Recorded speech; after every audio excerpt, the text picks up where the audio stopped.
So my first point of concern is my shoes are the exact colour of the carpet, so I might actually trip myself up at some point during this, but I'll try not to. So, unlike Dr. Evans, I do get to talk a little bit about science in this one. As you see from the title, I'm going to talk about the science of high-performance resuscitation. I guess what I'm hoping to do is further enthuse a room full of enthusiasts. Just remind us how important the basics are and why we do the basics, and why those basics make such a difference to outcomes. And maybe hopefully allow you to go out there and remind everyone you work with and all your colleagues why we're doing all this stuff. So bear with me for the next 20 minutes or so, and we'll go on a journey through this. I wanted to start though a little bit about how we get to where we get to when we're resuscitating people, because lots of folk don't know this.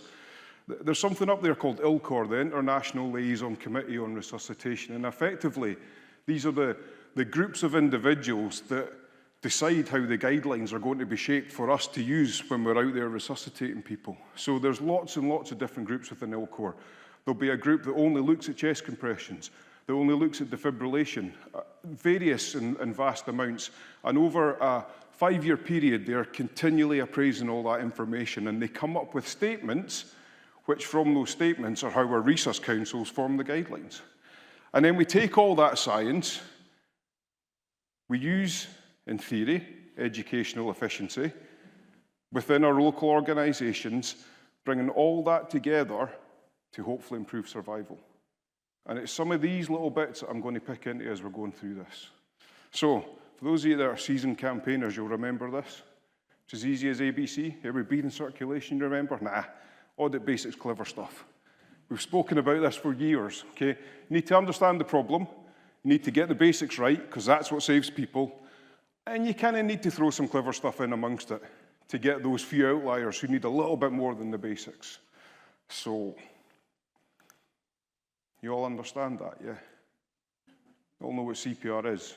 You shove in the chest 5 to 6 centimetres at a rate of 100 to 120 times a minute, making sure the chest comes back up. You get knackered, you get sweaty. You're probably kneeling in something that's making your knees wet, and you're thinking, oh, Jesus, what is that? I'm feeling a little bit uncomfortable now. But actually, what are we doing? What are all the basics? So, take it a little bit further. You're trying to deliver oxygen through circulation, remove cellular waste products. You ventilate people to maintain, actually, and replenish that oxygen that's available in the blood. Sounds really simple, doesn't it? But there's much more to it than that. So, let's take some different elements of it and think about them in a bit of detail. And let's start with the obvious one. Chest compressions. How do they work? There's kind of two theories. There's the cardiac pump theory. You squash the heart, you press on the heart. Remember, your body's designed for everything to move forward. So when you press the heart, it empties. Blood pushes out the heart, pushes forward, and it perfuses the brain. And then there's the thoracic theory. So you then rapidly decompress that chest, which causes that change in pressure. You flood the alveoli with air, causes this change in pressure, and that fills the heart up. And effectively, it's not one or the other, it's a combination of both. So, shove, brain, release, heart. Cerebral perfusion pressure, coronary perfusion pressure were the two elements of it. There's some important stuff about that. What do we do wrong as healthcare professionals when we do CPR? Do you know? Go far too quickly. And if you press too fast, it doesn't allow you to fully recoil the chest, which means you're not allowing that heart to adequately fill, which means you're damaging coronary perfusion pressure. Really important. And what happens when you do CPR? You get knackered, don't you? When you get knackered, what do? You lean even more. You're stopping that chest coming up even more, which is still having an adverse effect on what's happening. So keep a hold of that thought. So what do we achieve? For the brain, it's not too bad. You get about 59% of the brain's normal work with CPR, but for the heart, it's not great. If you're doing the best CPR you can, you're only achieving probably around about a quarter of how the heart normally perfuses itself. So you're needing to work quite hard to help that heart. And it's really sensitive to it. You don't suddenly increase coronary perfusion when you start pressing up and down. It takes probably up to 15 chest compressions. Like old folk in the room, like, Gareth. You'll remember you used to do 5 to 1 when there was 2 of you doing CPR. Oh my God. Every time you stop, all that coronary perfusion pressure goes to 0. And then you're trying to get it back up, suboptimally, doing 5 to 1. So we do 30 to 2 now, thank goodness. Okay, so you need to be doing that CPR really well to be perfusing that heart effectively. But every time you stop to do a couple of ventilations, that pressure drops again. And you need to build it back up, drops, build it back up. Okay? So thinking about ventilations, which we'll come on to, and how effectively you do them is also really important. It's interesting when you look at realistic CPR. So this was realistic CPR, but in the lay person. Okay, and this is kind of one of the drivers for thinking about compression-only CPR when you're not trained. Realistic CPR should take about 4 seconds maximum to do a couple of breaths. But actually, for the lay person trying to do mouth-to-mouth, it's about 16 seconds. So you can see overall at the graphs, that coronary perfusion pressure stays persistently low, which is obviously bad for the heart. Remember, your heart won't have electrical activity if your coronary perfusion pressure is less than about 15 millimeters of mercury. So if it's consistently below that, you won't keep people in VF for long enough, I guess is the message. Okay. And what about the amount of time we spend in the chest? Hugely important. Okay, you need to be pressing continually. And there's a direct link between survival and the amount of time you spend with your chest compression fraction. And effectively, you're aiming to be over 80% of the time you want to be doing CPR. You're only pausing to give breaths and defibrillate. The rest of the time, you're on the chest, pressing up and down.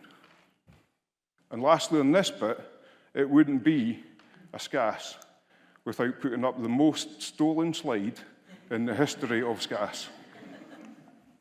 I don't know if you can see that.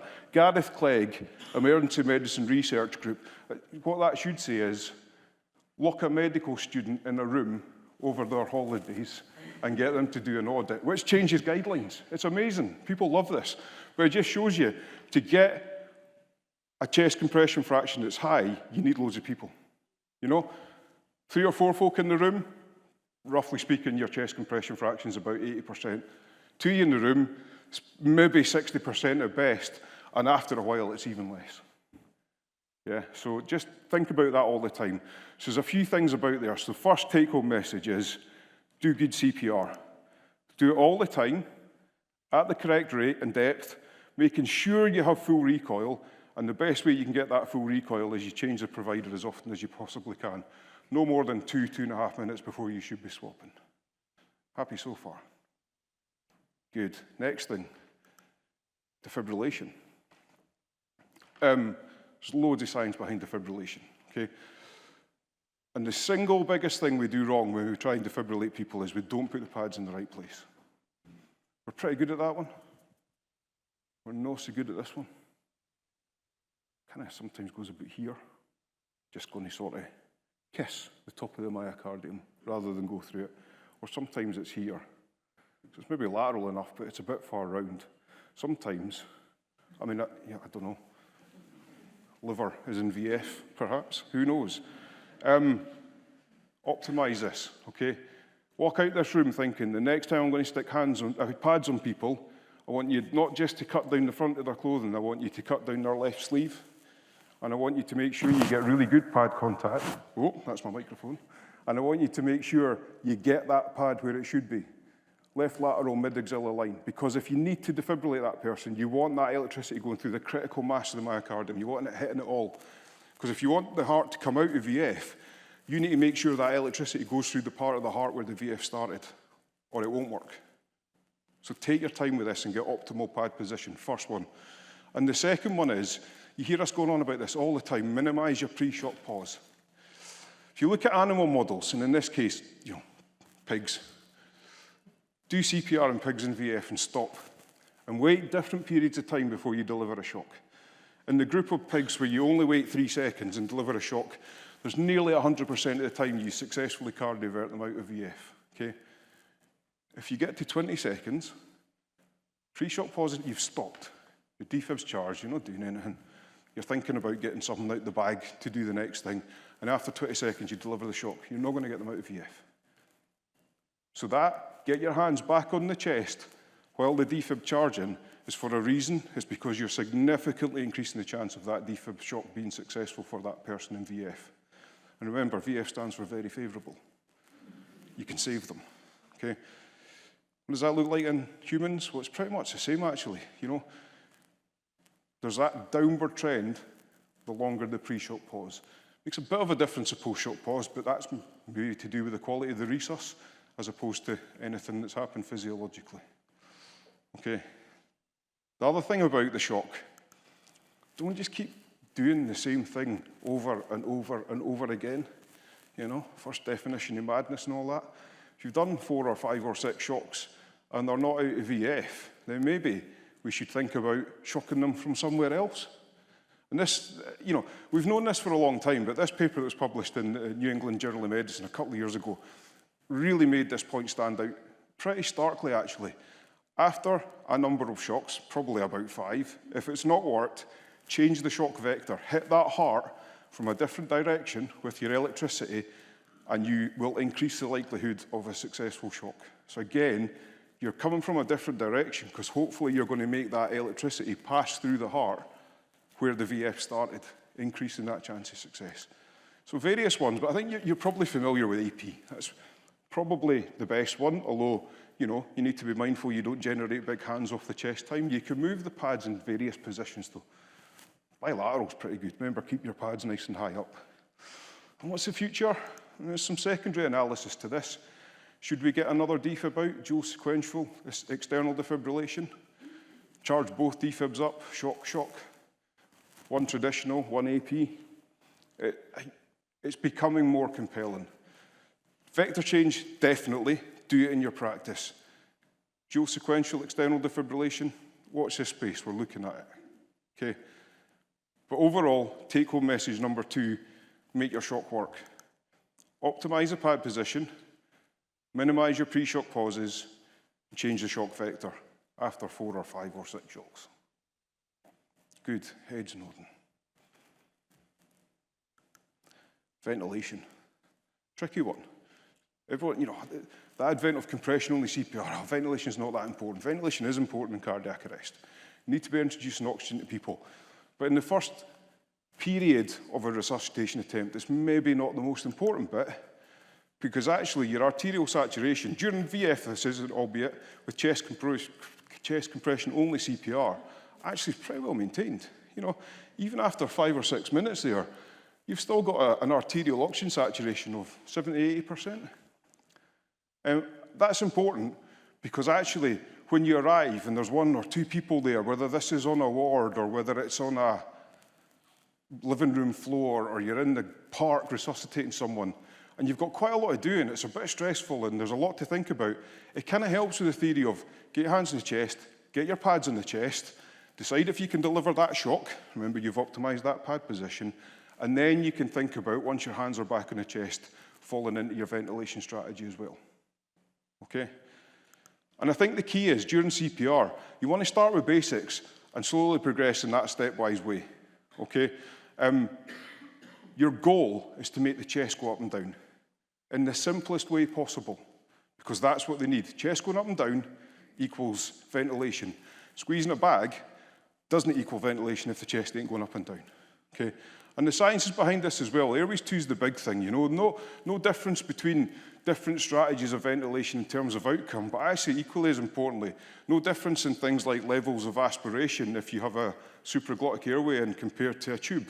But actually a tube, we know, does delay chest compressions because you've got those big pauses in compressions while we're trying to pass the tube, reducing that coronary perfusion pressure all the time. No difference in regurgitation. Lots of common themes, and it's why systems now, and it's an emotive topic, but it's why systems now internationally are looking at what is the safest and most effective way to quickly and effectively ventilate someone whose airway's struggling a little bit. There's one thing you really need to be mindful of, and you've all seen this, every one of you, someone on the airway doing this while they're watching the person doing chest compressions. And there's a great paper, but there's lots of great papers about this. But I think this is my favourite one, because it kind of sums it up. Remember when we were talking about chest compressions? You leave go the chest, It suddenly makes that pressure inside your chest drop, your heart fills up. If you're doing this, you're forcing that pressure to go up, which is stopping your heart filling. So if you're hyperventilating during cardiac arrest, you're reducing the preload of your heart even further in an already preload depleted state, so you're not effectively then getting your coronary perfusion pressure up. So always be mindful when you're ventilating someone that you give them no more than 10 breaths a minute if you're doing asynchronous, or you very much focus on 30 to 2, so that you're not hyperventilating. Hypoventilation clearly is not great either because it's not oxygenating people, and beware of that. So a few things in that. Take-home message number 3. Make sure you're ventilating effectively. Hands, pads, then ventilate, because you want to find out if you can shock it, but when you're shocking it, you want to make sure your coronary perfusion pressure is good for the shock. But make the chest rise and fall, and be really careful never to hyperventilate. Now some of the maybe clever stuff, but I'm not sure it is. Non-technical skills. So some great work in this arena by Steph Cormack, paramedic lecturer down in England.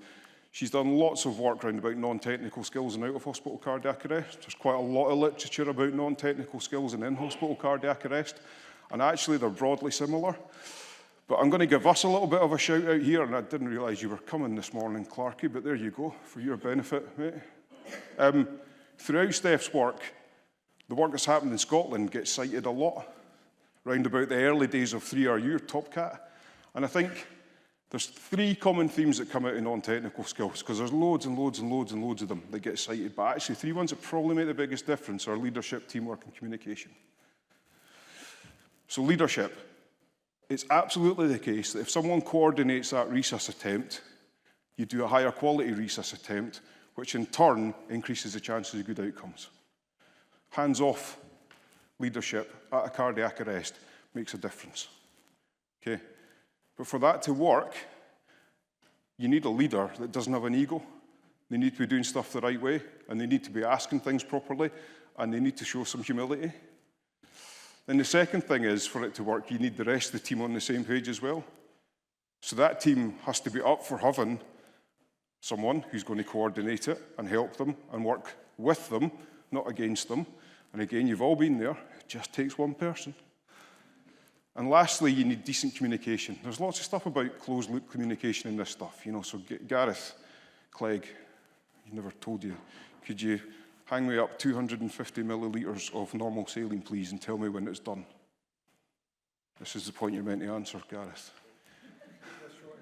Thank you, Gareth. That's 250 millilitres. Yeah. Thank you. That's closed-loop communicate. It's rubbish, isn't it? You do that. Yeah, we published a great paper. Arnisa published this amazing work about, in fact, she came to us and said, I want to do a study into paramedics' cardiac arrest in their language, and I went, ooh, that's going to be sticky. I hope she doesn't mind swearing, but then it became clear. And actually, colloquialism in your area was really important to that, because actually it worked as closed-loop communication. Cleggy, fluids, aye, cheers. Just as effective, without all the nonsense going round about it. So, leadership, teamwork, communication, all great. Actually, you need everyone on the same page. Take-home message number 4. Don't be a muppet. Because if you are, and you've all been in that team, just takes one person, the wheels come off. Take that out. How do you stop muppetry? And how do you optimize everything we're talking about? And it's kind of simple, but it's really difficult. Go back to the model at the start. Science, education, local implementation. It kind of all boils down to this. Okay? And people love a bit of simulation and debrief. So you've got knowledge over here somewhere. You've all got that, I hope. Simulation debrief's good, and it serves a huge purpose in all this stuff. But it's pretty tricky. It's expensive to do high-fidelity simulation. You need experts, because actually the important bit of simulation isn't the practice bit, it's the learning conversation afterwards. And if you've not got an expert delivering that learning conversation, the wheels will come off your simulation very quickly. And it's really time-consuming. Small numbers of people, takes a lot of time to do this well. You need to find venues and all that kind of stuff. Definitely has a place. If you're training the team leaders of the future, you need to use simulation and debrief as part of that, so you can drill down into that in-depth learning. I think the bit where we go wrong, and when I say we, I think I mean the broader NHS, right across the UK, is probably this bit. And there's tons of literature on this, about skills and drills. Okay, so, train how you want to fight. That's simulation and debrief, and it's kind of right. But to fight well, you need those motor skills in the background, and actually they're the tricky bit. And what you should be doing is deliberate practice, frequently and often as possible, for anything that's a skill in order for you to have that mastery. Because actually, once you've got that mastery, it's kind of child's play. This is a very young Shorty Junior, by the way. Look how old that DFib is. That'll tell you when it was. I actually asked him if I could use it, and he went, oh, Jesus Christ, all right. 16 now. But that's what you're after. Take-home message number 5. Practice, practice, practice. You're trying to move towards that centre of excellence where you want to do the right thing for that person all the time. And the best way to do it is for enthusiasts like you to try and remember some of this stuff and take it back out to all your colleagues and get them involved. So I guess in summary, do high quality chest compressions, right rate, right depth, making sure that chest fully recoils and swap about. Make that shock work, get those pads in an awesome position, make sure your pre-shock pauses are as short as possible. Ventilate them effectively. The simplest way possible to make that chest go up and down. Don't be a muppet, and practice, practice, practice. And above all, as we always say, keep saving lives, get together and have fun during that practice, and keep being awesome. Thank you.